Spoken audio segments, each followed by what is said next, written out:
বাংলাদেশের মেয়েরা অনেক সুন্দর খেলেছে, তারা তাদের যথাসাধ্য চেষ্টা করেছে এবং আমি বলবো পারফরমেন্সের দিক দিয়ে বাংলাদেশ এগিয়ে ছিল। দুর্ভাগ্যবশত দুইটা বেস্ট চান্স তারা মিস করেছে, একটা হেডের চান্স ছিল এবং একটা লাস্ট চান্স যেটা ছিল যে সবাইকে ক্রস করে নিয়েও শেষ পর্যন্ত আসলে গোলের দেখা পাওয়া যায়নি।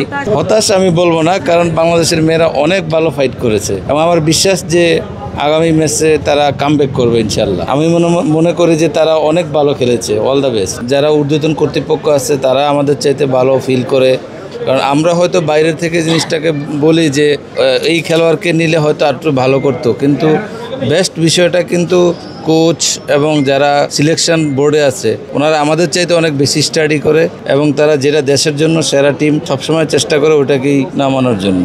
তো আমাদের বিশ্বাস যে আমরা যারা দর্শক, যারা খেলাকে ভালোবাসি, ফুটবলকে, যে সব কিছুর ঊর্ধ্বে হচ্ছে দেশ। সুতরাং যদিও কোনো কিছু থেকে থাকে ইনশাল্লাহ এটা খুব শীঘ্রই হয়তো সমাধান হয়ে যাবে।